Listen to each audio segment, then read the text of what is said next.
ನೀವೊಂದು ಮಾತು ಹೇಳ್ತೀರಿ 100 ಸಿದ್ದರಾಮಯ್ಯನವರು ಬಂದು ಕೂಡ ಅರೆಸ್ಟ್ ಮಾಡೋಕ್ಕಾಗಲ್ಲ ಅಂತೇಳಿ. ಅವರೇನು ಹೇಳಿದ್ರು, ನಾನಲ್ಲ ಒಂದು ಕಾನ್ಸ್ಟೇಬಲಿಂದ ಅರೆಸ್ಟ್ ಮಾಡಿಸ್ತೀನಿ ಬೇಕಿದ್ರೆ ಅಂತ.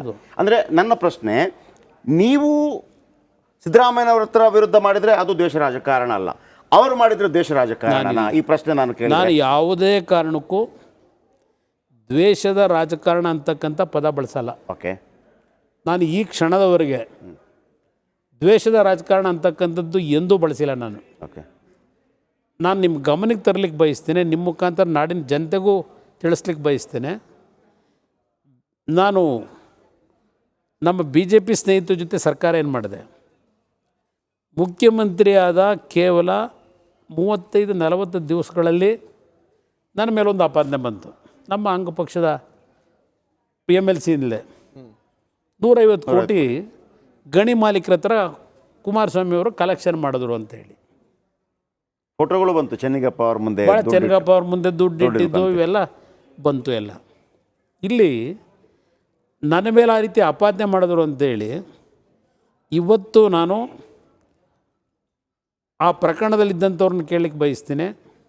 ನನ್ನ ಅಧಿಕಾರವನ್ನು ದುರುಪಯೋಗ ಪಡಿಸ್ಕೊಂಡು ಯಾರ ಮೇಲಾದರೂ ದ್ವೇಷದ ರಾಜಕಾರಣ ಮಾಡಿದರೆ, ಅಧಿಕಾರ ದುರುಪಯೋಗ ಪಡಿಸ್ಕೊಂಡು ಅವ್ರಿಗೆ ತೊಂದರೆ ಕೊಡಬೇಕು ಅಂತೇಳಿ ಅಧಿಕಾರಿಗಳನ್ನು ದುರುಪಯೋಗ ಬಳಕೆ ಮಾಡ್ಕೊಂಡಿದ್ರೆ, ಶಿವಕುಮಾರ್ ಅವರು ಯಾವಾಗಲೂ ಹೇಳ್ತಾರೆ, ನನ್ನ ಹೆಂಡ್ತಿ, ನನ್ನ ಮಕ್ಕಳು, ಅದೇನೋ ತಮ್ಮ ಎಲ್ಲರ ಮೇಲೂ ಕೇಸ್ ಹಾಕ್ಸಿದ್ರು ಅಂತೇಳಿ.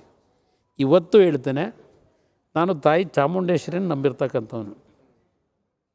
ಶಿವಕುಮಾರ್ ಅವರ ಕುಟುಂಬದ ಪ್ರಶ್ನೆ ಬಂದಾಗಲೂ ನನ್ನ ಮುಂದೆ ಯಾವ ಫೈಲು ಬಂದಿಲ್ಲ. ನಾನು ಯಾವುದೇ ರೀತಿ ಅದರ ಬಗ್ಗೆ ಸಣ್ಣತನದಲ್ಲೂ ಆ ಕಡೆ ಗಮನ ಕೊಟ್ಟಿಲ್ಲ. ಒಂದು ಪ್ರಶ್ನೆ ನಿಮಗೆ ಕುಮಾರಸ್ವಾಮಿ ಅವರೇ, ಕಳೆದ ಒಂದು 4-5 ತಿಂಗಳಿಂದ ಒಂದು ಪ್ಯಾಟರ್ನ್ ಇದೆ. ದೇವೇಗೌಡರ ಕುಟುಂಬ, ಸ್ಪೆಷಲಿ ಕುಮಾರಸ್ವಾಮಿ ಅವ್ರ ಮೇಲೆ ಏನಾದರೂ ಸಿಕ್ಕಿದ್ರೆ ಕಾಯ್ತಿರ್ತಾರೆ ಅನ್ನೋದೊಂದು ಈಗ ಪಬ್ಲಿಕಲ್ಲಿ ಒಂದು ಪರ್ಸೆಪ್ಷನ್ ಆಗಿಬಿಟ್ಟಿದೆ ಇದು. ಇವಾಗ ನೋಡಿ, ಈಗ R ಅಶೋಕ್ ಇದ್ದಾರೆ, ಲೀಡರ್ ಆಫ್ ಅಪೋಸಿಷನ್, ವಿಜೇಂದ್ರ ಅವರಿದ್ದಾರೆ, BJP ಕರ್ನಾಟಕ ಚೀಫ್. ಬಟ್ ಅವ್ರ ಮೇಲೆ ಏನು ಅಗ್ರೆಷನ್ ಕಾಣಿಸ್ತಿಲ್ಲ ಕಾಂಗ್ರೆಸ್ಸಿಂದ. ಬಟ್ ಫೋಕಸ್ ಕುಮಾರಸ್ವಾಮಿ ಮೇಲಿದೆ. ಕುಮಾರಸ್ವಾಮಿ ದೇವೇಗೌಡರ ಫ್ಯಾಮಿಲಿ ಯಾಕೆ ಅಂತ. ಇಲ್ಲಿ ಕರ್ನಾಟಕ ರಾಜ್ಯದ ಪಾಲಿಟಿಕ್ಸ್ನಲ್ಲಿ ನೀವು ಕಳೆದ 50 ವರ್ಷದ ಇತಿಹಾಸ ತೆಗೀರಿ, 50-60 ವರ್ಷದ ಇತಿಹಾಸಗಳು. ಬಹುಶಃ 1973ರಿಂದ ದೇವೇಗೌಡರು ವಿರೋಧ ಪಕ್ಷದ ನಾಯಕರಾದ ನಂತರದ ದಿನದಿಂದ ಈ ಕ್ಷಣದವರೆಗೆ ನೀವು ಯಾವುದೇ ಒಂದು ರಾಜಕೀಯದ ಪ್ರಕರಣ ತೆಗೀರಿ, ಬೆಳವಣಿಗೆಗಳು, ಅದು ದೇವೇಗೌಡರ ಕುಟುಂಬದ ಸುತ್ತನೇ ಸುತ್ತದೆ. 73ನೇ ಇಸ್ವಿಯಿಂದ. ಯಾಕೆ? ಕಾರಣ, ದೇವೇಗೌಡರು ವಿರೋಧ ಪಕ್ಷದ, ಬಹುಶಃ ಅವರು ಯಾವಾಗಲೂ ಹೇಳ್ತಾರೆ, ಆ ವಿರೋಧ ಪಕ್ಷದ ನಾಯಕರಾಗಿ ದೇವರಾಜ ಅರಸು ಮುಖ್ಯಮಂತ್ರಿಗಳಿದ್ದಾಗ ಆ 5 ವರ್ಷದ ಅವಧಿಯಲ್ಲಿ ವಿರೋಧ ಪಕ್ಷದ ನಾಯಕರಾಗಿ ಅವರೇನು ಕೆಲಸ ಮಾಡಿದರು, ನನ್ನ ರಾಜಕೀಯ ಜೀವನದ ಅತ್ಯಂತ ಒಂದು ನೆಮ್ಮದಿ ತಂದಂಥ ಒಂದು ಯಶಸ್ವಿ ರಾಜಕಾರಣ ಅಂತಕ್ಕಂಥದ್ದನ್ನು ದೇವೇಗೌಡರು 100 ಬಾರಿ ಹೇಳಿದ್ದಾರೆ. ಆ ವಿರೋಧ ಪಕ್ಷದ ನಾಯಕರಾಗಿ ಕೆಲಸ ಮಾಡಿದ್ದು. ಇದು ಯಾಕೆ ಹೇಳ್ತೀನಿ ಅಂದರೆ, ಅವರು ವಿರೋಧ ಪಕ್ಷದ ನಾಯಕರಾಗಿ ಒಂದು ವಿರೋಧ ಪಕ್ಷ ಯಾವ ರೀತಿ ಕೆಲಸ ಮಾಡಬೇಕು ಅಂತಕ್ಕಂಥದ್ದನ್ನು ಬಹುಶಃ ಒಡ್ಡರ್ಸೆ ನಮ್ಮ ರಘುರಾಮ್ ಶೆಟ್ಟರು ಅಂತಲೇ ಯಾರೋ ಇದ್ರಲ್ಲ, ಮಾಧ್ಯಮದ ಸ್ನೇಹಿತರು, ಅವರು ಒಂದು ಆರ್ಟಿಕಲ್ ಮಾಡ್ತಾರೆ. ದೇವೇಗೌಡರು ದೇವರಾಜ ಅರಸು ಅವರ ಅವಧಿ ಏನಿದೆ 5 ವರ್ಷ, ಅದನ್ನು ಯೂನಿವರ್ಸಿಟಿಗಳಲ್ಲಿ ರಿಸರ್ಚ್ಗೆ ಇಡಬೇಕು, ಆ 5 ವರ್ಷದ ಆ ಒಂದು ಆಡಳಿತ ಪಕ್ಷ ವಿರೋಧ ಪಕ್ಷದ ನಡವಳಿಕೆ ಬಗ್ಗೆ ಅಂತ ಹೇಳಿ ಒಂದು ಆರ್ಟಿಕಲ್ ಮಾಡಿದ್ದಾರೆ, ನೋಡಿದ್ದೀನಿ ನಾನು. ದೇವೇಗೌಡರು ಅವರು ಯಾವುದೇ ರೀತಿಯಲ್ಲಿ ವಿರೋಧ ಪಕ್ಷದ ಕೆಲಸವನ್ನು ನಿರ್ವಹಣೆ ಮಾಡಬೇಕಾದ್ರೆ ಮಾಹಿತಿಗಳ ಆಧಾರದ ಮೇಲೆ ಚರ್ಚೆ ಮಾಡ್ಕೊಂಬರ್ತಕ್ಕಂಥದ್ದು ಅವತ್ತಿಂದಲೇ ಪ್ರಾರಂಭ ಆಯಿತು. ಈಗ ರಾಮಕೃಷ್ಣ ಹೆಗಡೆ ಅವರು ಮುಖ್ಯಮಂತ್ರಿಗಳಾದರು,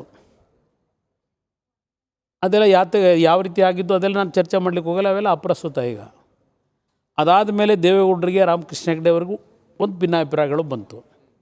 ಯಾವ ಕಾರಣಕ್ಕೆ ಬಂತು ಅದು ಒಂದು ಇತಿಹಾಸ ಇದೆ. ಆಗಲೂ ಸಹ ಅಲ್ಲ ಸರ್, ಟಾರ್ಗೆಟ್ ಪ್ಲಸ್ ತೇಜೋವಧೆ ಮಾಡುವಂಥದ್ದು ಕೂಡ ಅಂತ ಇದು ನಡ್ಕೊಂಬಂದಿದೆ. ಈಗ ಯಾಕೆ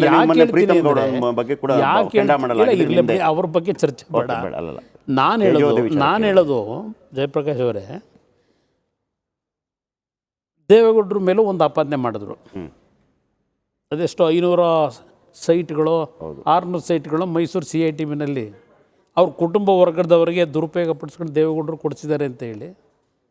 ಆಮೇಲೆ ನಾವೊಂದು ಥಿಯೇಟ್ರನ್ನು ಕಟ್ಟಿದ್ದೀವಿ ಹೊಳೆನರಸೀಪುರದಲ್ಲಿ.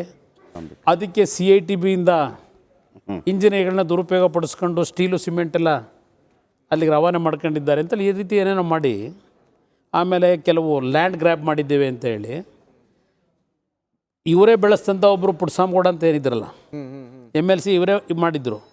ಆ ವ್ಯಕ್ತಿ ಮುಖಾಂತರ ಒಂದು ರಾಮಕೃಷ್ಣ ಹೆಗಡೆ ಅವರು ಒಂದು ಆರೋಪದ ಪಟ್ಟಿ ತಗೋತಾರೆ. BB ಶಿವಪ್ಪನವರಿಂದಲೂ ಒಂದು ಆರೋಪದ ಪಟ್ಟಿ ತಗೊಂಡ್ರು. ಲೋಕಾಯುಕ್ತಗೆ ಎನ್ಕ್ವೈರಿಗೆ ಆದೇಶ ಮಾಡಿದ್ರು, COD ಎನ್ಕ್ವೈರಿಗೂ ಆದೇಶ ಮಾಡಿದ್ರು ರಾಮಕೃಷ್ಣ ಹೆಗಡೆ ಅವರು ಮುಖ್ಯಮಂತ್ರಿ ಇದ್ದಾಗ. ಇವತ್ತು ಲೋಕಾಯುಕ್ತ ಮುಂದೆ ಒಬ್ಬ ಮಂತ್ರಿ ಪ್ರಥಮ ಬಾರಿಗೆ ಹೋಗಿ ಲೋಕಾಯುಕ್ತ ಕೇಳ್ತಕ್ಕಂಥ ಎಲ್ಲ ವಿಷಯಗಳಿಗೆ ಮಾಹಿತಿಗಳನ್ನು ಇಟ್ಟು ಬಂದಂಥ ವ್ಯಕ್ತಿ ಇದ್ದರೆ ದೇವೇಗೌಡರೊಬ್ಬರೇ. ಇನ್ಯಾರೂ ಲೋಕಾಯುಕ್ತ ಮುಂದೆ ಹೋಗಲಿಲ್ಲ ಇವತ್ತು ಇತಿಹಾಸದಲ್ಲಿ. ಅಲ್ಲಿಂದಲೂ ಇದು ನಡ್ಕೊಂಬಂದಿದೆ. ಕೊನೆಗೆ ಏನಾಯಿತು, ಈಗ ಇವತ್ತು ನೋಡಿ ಮೈಸೂರು ಹಗರಣದ ಬಗ್ಗೆ ಹೌದು ಭಾಷಣ ಮಾಡಿದ್ರು. ಕುಮಾರಸ್ವಾಮಿನೂ ಯಾವುದೋ ಸೈಟ್ ತಗೊಂಡ್ಬಿಟ್ಟಿದ್ದಾನೆ ಅಲ್ಲಿ. ಈ ಕ್ಷಣದವರೆಗೆ ನನಗೆ ಸೈಟೇ ಕೊಟ್ಟಿಲ್ಲ. 37,000 ರೂಪಾಯಿನ 84ರಲ್ಲಿ ಕಟ್ಟಿದ್ದೀನಿ. ಅವತ್ತು ಮೈಸೂರಿನಲ್ಲಿ ಡಿಸ್ಟ್ರಿಬ್ಯೂಷನ್ ಆಫೀಸ್ ಇತ್ತು ನಂದು. 37,000 ರೂಪಾಯಿನ ಒಂದು ಇಂಡಸ್ಟ್ರಿಯಲ್ ಸೈಟ್ಗೆ ದುಡ್ಡು ಕಟ್ಟಿದ್ದೀನಿ.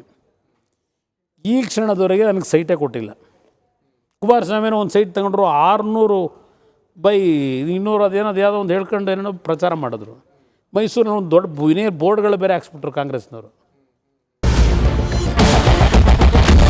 ಕ್ಯಾಪ್ಟನ್ ಅರ್ಜುನ್ ಕೊಂದಿದ್ದು ಯಾರು? ಅವ್ರ ನರೇಟಿವ್ ಎಲ್ಲಿಗೆ ತಂದಿಟ್ಟಿದ್ದಾರೆ ಅಂತಂದ್ರೆ ಸಂಪತ್ತನ್ನ ಹಂಚಿಬಿಡೋದು ಅಂತ. ಇದು ಸ್ಟುಡಿಯೋ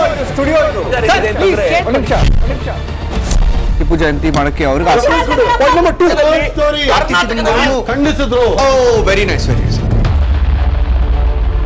ಯಾರು ತಪ್ಪು ಮಾಡಿರೋದಿಲ್ಲಿ? ಓಲೈಕೆ ಹೇಳಿಕೆ ಇದು ಅಂತ ಹೇಳಿ ಯಾಕೆ ಪರಿಗಣಿಸಬಾರ್ದು? I.N.I. ಕಿಚ್ಚಕ್ಕಲ್ಲ ಇದು ವೇದಿಕೆ. ಇದು ಫೋಟೋ ಎಲ್ರಿಗೂ ಒಂದು ಟೈಮ್ ನಿಮ್ಮ ಸಮಯ ಮುಗಿದಿದೆ. ಅವ್ರು ಹೇಳೋಕ್ಕಿಂತ ಮುಂಚೆನೆ ಹೇಗೆ ಪ್ರತಾಪ್ ಸಿಂಹ ಪಾಸ್ ಕೊಟ್ಟಿದಂತ ಆಗ್ಲಿ ಡಿಕ್ಲೇರ್ ಆಗೋಗಿತ್ತು ಅಂತ ನನಗೊಂದು ಡೌಟ್ ಬಂತು. ಅರೆ ಯಾರು ಸಾಕು ನಿಲ್ಸ್ರಿ, ಸಾಕು ನಿಲ್ಸಿ. ಕೆಟ್ಟ ಪದ ಬಳಕೆ ಕಾಂಪಿಟೇಷನ್ ಇಟ್ಟಿಲ್ಲ ನಾವಿಲ್ಲಿ.